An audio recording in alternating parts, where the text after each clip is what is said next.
El Evangelio según Lucas es de los primeros reportes de la vida de Jesús, y de hecho es una de dos partes de un trabajo unificado de 2 volúmenes, Lucas y Hechos. Si comparas las primeras líneas de ambos libros, es claro que vienen del mismo autor. Encontramos pistas en el libro de Hechos, así como en la tradición antigua, para identificar a Lucas como el autor.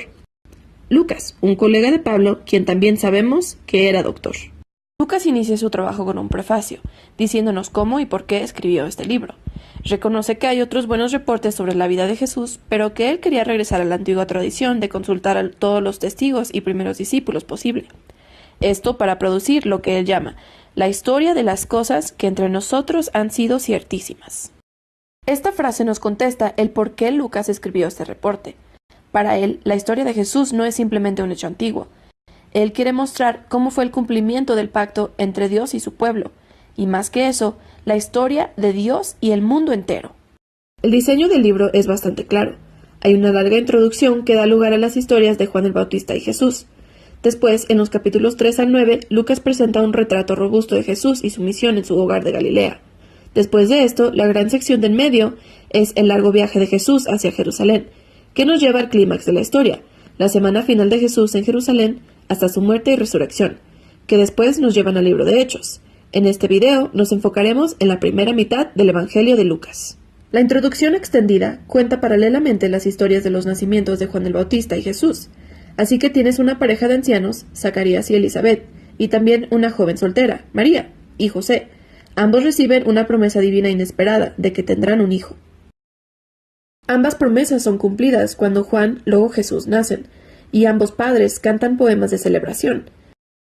Estos cantos poéticos están llenos de ecos de los salmos proféticos del Antiguo Testamento, mostrando cómo estos niños cumplirán promesas antiguas de Dios.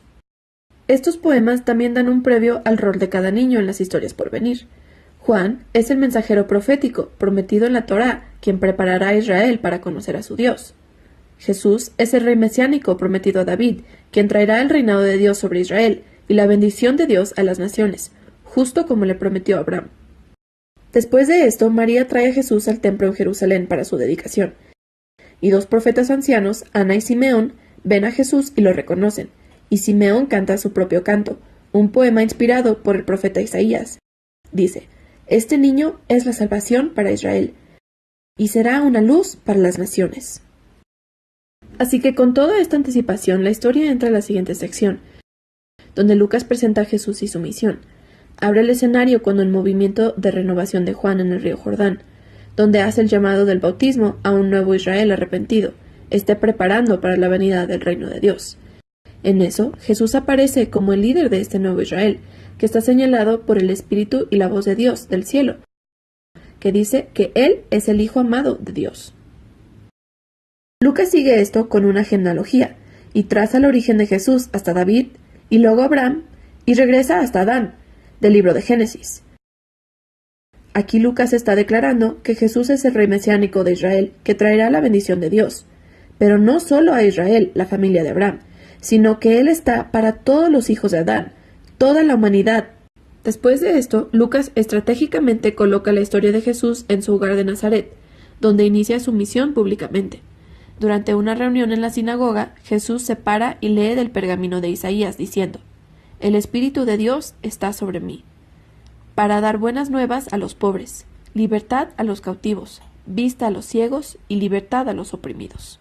Así como en los otros evangelios, Jesús es presentado aquí como el rey mesiánico que traerá el reino de Dios, pero lo que Lucas singularmente destaca son las implicaciones sociales de la misión de Jesús. Traerá libertad. La palabra griega es aphesis, que literalmente es liberación, que hace referencia al año de júbilo de Levítico 25, donde todos los esclavos israelitas fueron liberados, donde se cancelaron las deudas y las tierras vendidas fueron regresadas a sus dueños. Todo un acto simbólico de la justicia y misericordia de Dios. También Jesús dice que estas buenas nuevas de liberación son específicamente para los pobres. Ahora, en el Antiguo Testamento, los pobres, o en hebreo aní, es un término más amplio, que no simplemente es gente con pocos recursos. Se refiere también a gente con bajo nivel social en su cultura, como discapacitados, mujeres, niños y ancianos. También puede incluir a los marginados sociales. es decir, gente de otros grupos étnicos o gente que sus decisiones los han apartado de los círculos religiosos aceptables. Jesús dice que el reino de Dios son buenas noticias, especialmente para estas personas. Después de esto, Lucas inmediatamente pone delante de nosotros un gran bloque de historias mostrándonos cómo es que se ven estas buenas nuevas exactamente.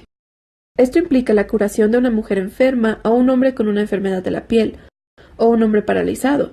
También hay historias de Jesús dando la bienvenida a su comunidad a un recaudador de impuestos, Leví, que no es financieramente pobre, pero sí es marginado. También hay una historia de Jesús perdonando a una prostituta. Lucas está mostrando cómo el reino de Jesús está trayendo restauración y un cambio por completo en las situaciones de la gente. Está expandiendo su círculo de invitados para que conozcan el poder sanador del reino de Dios. Ya que la misión de Jesús atrae a una gran multitud, hace algo aún más provocador. Forma a estas personas en un nuevo Israel, nombrando sobre ellos a los 12 discípulos, como líderes, representando a las 12 tribus de Israel. Luego Jesús enseña su manifiesto, de su reino invertido, o como lo llama Lucas, el sermón de la llanura.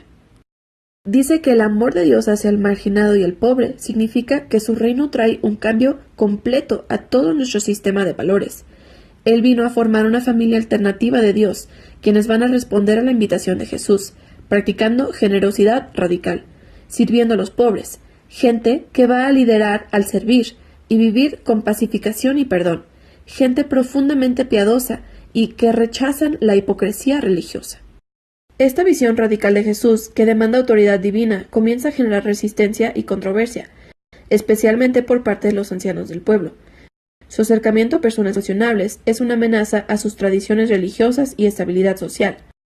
Comienzan a acusar a Jesús de blasfemia contra Dios y de borracho y de mezclarse con pecadores. Así que esta sección culmina con una nueva revelación de la misión de Jesús hacia sus discípulos.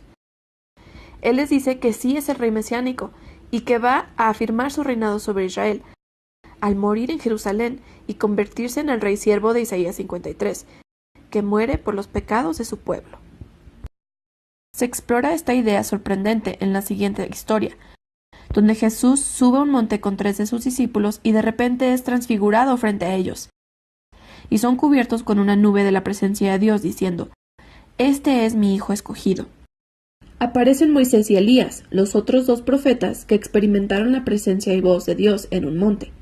Y Lucas nos explica que están hablando acerca del éxodo de Jesús que cumpliría en Jerusalén. Esta palabra griega, éxodo, es una referencia clara a la historia del éxodo. Lucas está retratando a Jesús como un nuevo Moisés, quien llevará a su nuevo Israel a la libertad y liberación de la tiranía del pecado y la maldad, en todas sus formas, personal, espiritual y social. Y eso nos lleva a la segunda mitad del libro. Pero hasta ahora, esta es la primera mitad del Evangelio según Lucas.